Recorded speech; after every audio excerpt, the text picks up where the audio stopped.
अस्सलाम वालेकुम मेरी जान। तो मेरे बेटे अभी हमें बात करनी है मैस ऑफ अर्थ कैलकुलेट करना, chapter number 5 gravitation 9 class physics. बहुत बहुत इंपॉर्टेंट टॉपिक है, इंपॉर्टेंट भी है, शॉर्ट भी है और आसान भी है। सो मेरे बच्चे इसको हमने करना कैसे है, ये सवाल है। हम mass of the earth calculate करना चाहते हैं। हमने अपना जो प्रीवियस टॉपिक पढ़ा न्यूटन्स लॉ ऑफ ग्रेविटेशन, जिसे यूनिवर्सल लॉ ऑफ ग्रेविटेशन कहा जाता है, उसकी मदद से, उसकी हेल्प से हम इसको कैलकुलेट करेंगे। सो मेरे बच्चे जरा गौर कीजिएगा। मैं सबसे पहले कंसीडर कर लेता हूं कि ये मेरे पास अर्थ है। अर्थ का मैस डेफिनेटली ज्यादा होगा, तो उसको डिनोट करने के लिए हम कैपिटल एम और साथ ई लिख लेते हैं। स्मॉल ई लिख लिया, कैपिटल ई लिख, लेकिन ई लिख लिया, जो रिप्रेजेंट कर रहे हैं मैस ऑफ अर्थ को। इसके ऊपर आप खड़े हुए या कोई भी ऑब्जेक्ट जिसका मैस आपके पास क्या आ रहा है, M.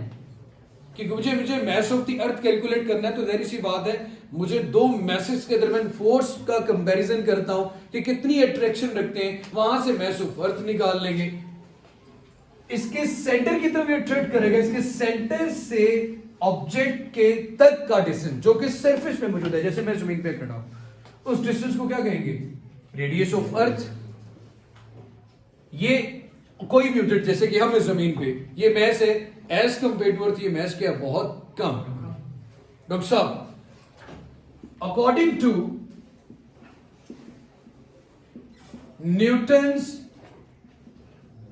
Law of gravitation, according to Newton's law of gravitation, Newton के ग्रेविटेशन के लॉ के मुताबिक दो मैसेज के दरमियान जो फोर्स होती है, मैं आपकी बुक के मुताबिक चलूं तो जी m1 m2 over are square.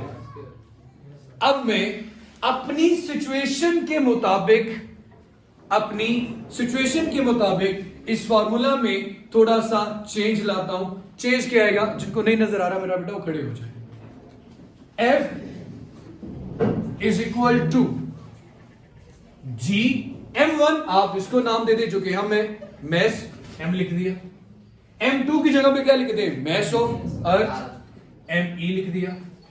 Are square distance था, तो अब क्या आ रहा है, कैपिटल आर, तो कैपिटल आर का क्या आ गया बेटा, स्क्वायर। क्लियर हो गया मेरे बच्चे। इसे हमने नाम दे दिया इक्वेशन नंबर 1 का। अब किसी भी ऑब्जेक्ट का, जैसे कि मैं जमीन पे हूं, मेरा ऊपर जो फोर्स लग रही है वो मेरे वेट के इक्वल फोर्स लग रही है। मेरे ऊपर जो फोर्स लग रही है, जमीन पे मैं जो फोर्स लगा रहा हूं या जमीन मुझ पे जो फोर्स लगा रही है, वो कितनी है, मेरे वेट के बराबर। तो मैं लिख सकता हूं कि फोर्स किसके इक्वल है मेरा बेटा, वेट के, और वेट तो होता है mg। वेट तो क्या होता है, mg। इसे मैंने क्या दिया, इक्वेशन नंबर 2। इक्वेशन 1 भी फोर्स की वैल्यू है, वो भी उतनी है जितनी ये है। दोनों वैल्यूज आपस में क्या होती हैं, बराबर होती है ना, कोई गलत तो नहीं लिखा हमने। तो क्या करेंगे, जब दो इक्वेशंस की लेफ्ट हैंड साइड सेम हो तो राइट हैंड साइड भी होती है, लेकिन आप एक लाइन लिखते हो, by comparing equation 1 and 2। Equation 1 और 2 का कंपैरिजन करने से आपके पास आ गया जी me ओवर आर स्क्वायर, और इधर क्या आ गया मेरा बेटा, mg। ठीक है मेरी जान। अब क्या करेंगे, m के साथ कैंसिल। हमें क्या कैलकुलेट करना है, मैस ऑफ अर्थ। किसे रिप्रेजेंट कर रहे हैं, me से। आर स्क्वायर इधर डिवाइड और इधर आके क्या होगा, multiply, G R square. Capital G multiply और इधर आके क्या होगा, डिवाइड। इधर क्या बच गया, मैस ऑफ अर्थ। फॉर्मूला आ गया बेटा, क्या कैलकुलेट करने का, मैस ऑफ अर्थ। अब अगर आप इस फॉर्मूला में गौर करें तो जी, जिसे हम कहते हैं gravitational acceleration due to gravity, R जिसे हम कहते हैं रेडियस ऑफ अर्थ, और जी जिसे हम कहते हैं ग्रेविटेशनल कांस्टेंट, ये तीनों कांस्टेंट हैं। जी की वैल्यू होती है 9.8 मीटर पर सेकंड स्क्वायर, और कुछ बुक में एग्जैक्ट 10 भी लिखी होती है। आर रेडियस ऑफ अर्थ होता है, ये होता है मेरा बेटा 6400 किलोमीटर। कितना होता है, 6400 किलोमीटर, या फिर आप इसे लिख लें 6.4 मल्टीप्लाई बाय 10 रेज की power 6 metre.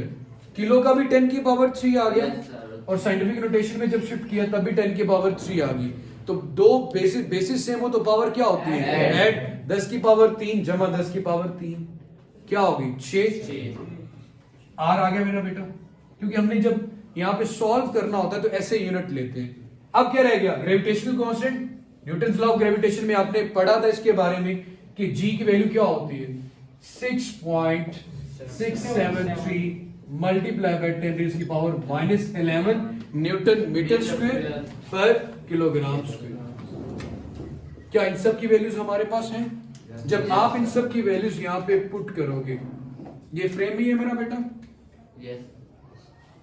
9.8 multiply by 9.8 multiply by 10 raise की पावर 6 यहां पे पुट करते हैं। Mass of Earth GR square divided by capital G। 9.8 आ गया मेरा बेटा। R की जगह पे आपने लिखा 6.4 मल्टीप्लाई बाय 10 रेज़ की पावर 6 का होल स्क्वायर। इसको डिवाइड करेंगे 6.673 मल्टीप्लाई बाय 10 रेज़ की पावर -11 से। आपके पास 6 पॉइंट के बाद कुछ डिजिट्स आ रहे होंगे, तो आप उसको इग्नोर कर दो, आप सिर्फ ये लिख लो। और साथ आ रहा होगा 10 रेज़ की पावर 24, और मैथ का यूनिट क्या होता है मेरा बेटा? किलोग्राम। तो इसका यूनिट भी क्या आ जाएगा आपके पास मेरे बेटे?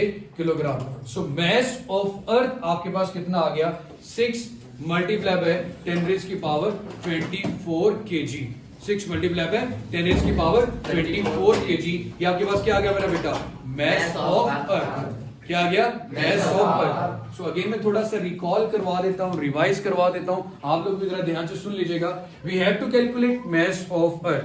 हमने सबसे पहले एक स्फेरिकल शेप ले ली जो जमीन को जाहिर कर रही है, उसके ऊपर आप खड़े हुए हैं। आप कैलकुलेट करना चाहते हैं अर्थ का कितना मास है। आपने पढ़ा दो मैसेज के दरमियान हमेशा क्या होती है? Force of attraction. कौन से लॉ के according? Universal law of gravitation या Newton law of gravitation. Gm1 m2 over r square. पहला मैस हमारे पास अर्थ का मैस है जिसको हमने कैपिटल M से रिप्रेजेंट किया हुआ है। दूसरा मैसेज जो कि हम हैं, जो कि सरफेस पे मौजूद हैं, और हमारे दरमियान जो डिस्टेंस है वो अर्थ का रेडियस है, कि अर्थ के सेंटर से उसकी सरफेस तक का डिस्टेंस। वो हमने क्या कर दिया? r square. फोर्स इसके को लगी। अब मेरे ऊपर जो फोर्स लग रही है वो मेरे वेट के मुताबिक फोर्स लग रही है, और फोर्स वेट के मुताबिक क्या होता है? mg। मैंने क्या लिख दिया? mg। अब मुझे यहां से me निकालना है। इक्वेशन की लेफ्ट हैंड साइड दोनों की क्या है? सेम। तो राइट भी क्या होगी? सेम। दोनों की राइट हैंड साइड बराबर लिख दी। स्मॉल m से क्या हो गया? कैंसिल। क्या कैलकुलेट करना है? Capital M E G R square over capital G। G होता है gravitational acceleration due to gravity. Constant value है 9.8 मीटर पर second square on the surface of Earth. R क्या है? Radius of Earth. ये भी कांस्टेंट वैल्यू है 6400 kilometre, और साइंटिफिक नोटेशन में लाओ, मीटर में लाओ तो 6.4 6.4 मल्टीप्लाई बाय 10 रेज़ की पावर 6 मीटर होता है। और अगर मेरे बच्चे मैं बात करूं ग्रेविटेशनल कांस्टेंट की, तो हमने न्यूटन लॉ ऑफ ग्रेविटेशन में पढ़ा, इसकी वैल्यू होती है 6.673 मल्टीप्लाई बाय 10 रेज़ की पावर -11 न्यूटन मीटर स्क्वायर पर किलोग्राम स्क्वायर। इन सारी वैल्यूज को जब मैंने यहां पे पुट किया, मेरे पास अर्थ का मास आ रहा है 6 मल्टीप्लाई बाय 10 रेज़ की पावर 24, क्योंकि मास यूनिट किलोग्राम होता है। तो ये मेरे बच्चे ये एमसीक्यूज में भी पूछा जा सकता है, लॉन्ग क्वेश्चन में भी पूछा जा सकता है। और मैंने शुरू में बता दिया कि इस चैप्टर में सबसे अहम जो दो सवाल थे, यही दोनों आपके पेपर में स्मार्ट सिलेबस में इंक्लूड है। एक यूनिवर्सल लॉ ऑफ ग्रेविटेशन और दूसरा आपके पास क्या आ गया? मास ऑफ अर्थ। कुछ मुश्किल है मेरा बेटा? आप लोग भी ध्यान से सुनिएगा, कोई क्वेश्चन पूछना हो तो जरूर पूछेगा। प्लेलिस्ट के ऊपर क्लिक करें, आपको बाकी लेक्चर्स भी फिजिक्स के मिल जाएंगे। और अगर आप ऑनलाइन लाइव क्लासेस अटेंड करना चाहते हैं तो भी राब्ता करें। खुश रहें, जीते रहें, जन्नत में जाएं। अल्लाह हाफिज़।